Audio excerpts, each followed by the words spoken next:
Hello.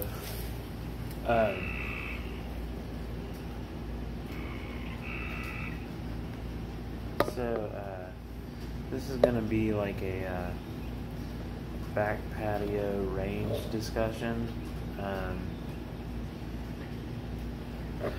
So I'm gonna be playing a free roll here in about an hour.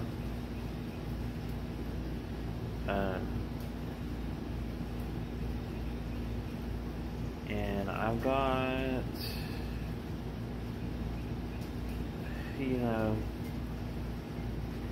unlimited opportunities in this free roll, but there's a number of people in it, and there's like not so many AFK, away from keyboard players.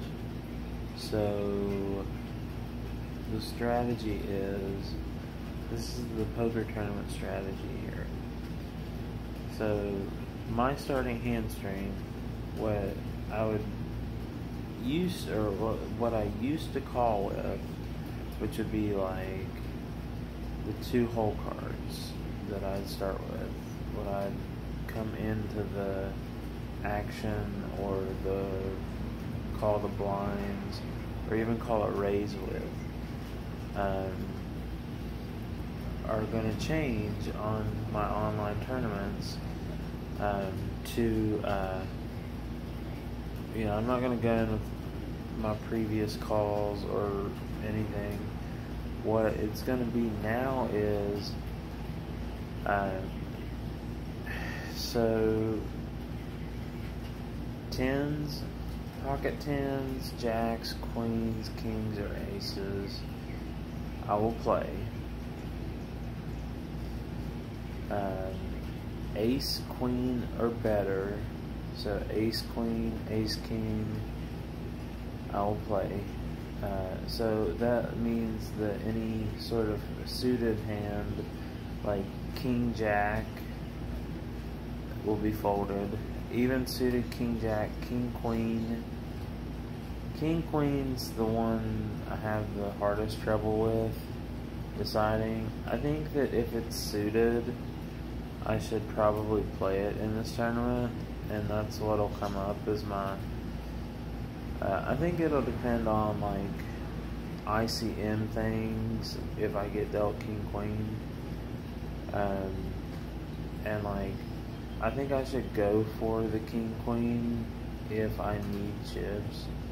But if I'm in a protective, like want to send my warrior, my troops to battle with something better than king high, then maybe I should hold off and just fold it pre-flop, because I do fold king, queen pre-flop.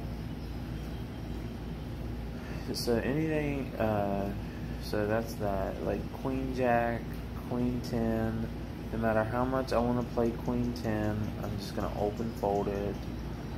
Any suited connector, like any suited connector, whether it's jack 8, jack 9, jack 10, 10 9, 10 8, 10 7, all those good gappers are going to be folded in this online tournament. No matter what, I'm going to just open fold them. 8 9, 8 7, 6 5, all these are going to be in the mug. The only hands that I'm going to play is ace ace, king king, queen queen, jack jack, 10 10, ace king, ace queen. So my position doesn't matter so much when I play, because I'm only going to be playing premiums. And I want to point this out, this is some next level strategy for you if you find yourself using the same thing.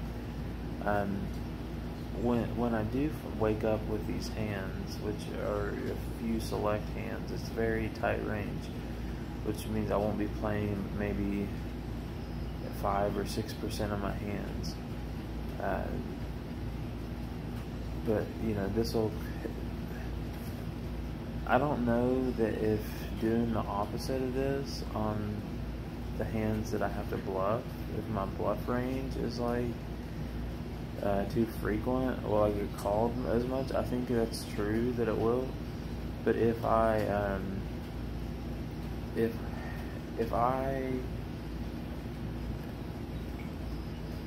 limp in with these very strong holdings and the flop is favorable, you know, I would check and check the turn, check the turn,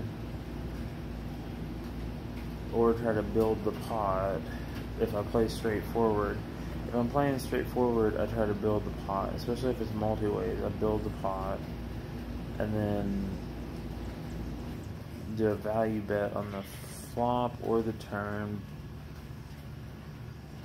but wait until the turn or the river to like really make a sizable bet, preferably the river to make the sizable bet, and not go for so much value on the river, but more of a larger bet sizing on the river. And especially in the multi-way pots, where I'll be limping pre-flop, where it's multi-ways that I have pocket queens, and the flop's either, you know, 10-2-3 or 10-9-2, things like that, or queen 10-5 or something. Then you know, flops like this, these like drawing flops, or like, you know, very weighted flops, I'll be checking, trying to trap with my strong hand, and I won't lead out for very much. I'll lead out. I have to play straightforward in these. That's the thing. I have to bet flop, turn. I don't always have to bet the flop, but I always have to bet the turn when I have it. And that's the thing. The disadvantaged players always call the turn when they're behind. So that's another thing. If you tighten up your 4th Street range, like your calling range on 4th Street, like, you know whether you're like crushed or you're ahead. If you can figure that out about the turn, so you want to get in. It's called small ball. It's like you want to get in cheap. You want to get in. You do want to see the flop, but you don't want to see every single flop, and you don't want to get married to your hand. That's a big thing, and that was explained to me. That, you know, you want to be this like emotionless robot while you're playing online tournaments. That like, you know when you have it, and you know when you don't, and when you don't have it, you know you get away from it, and then, you know, you just have to rely on the probability. Sometimes when your variance is bad, like, you either crush people, and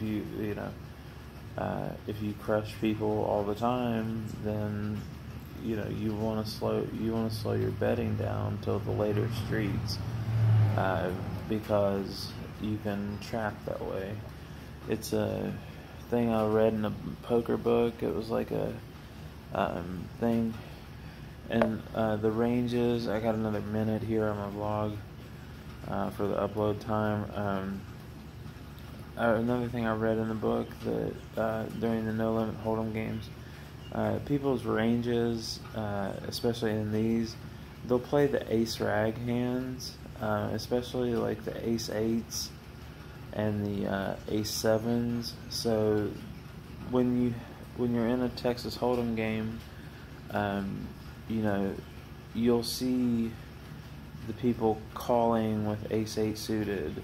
So when it's multi-way and the flop comes ace 8-2, someone has the ace and the 8 in their hand because they play that hand pre-flop.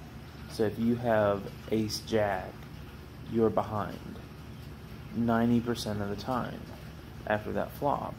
Now if it's like ace 7, it's the same difference. It's the same probability that someone has the 7 and the ace, and someone has the ace and the jack in their hand. So if you do have the ace and the 7, you should build the pot. You should bet small, and then on the turn you should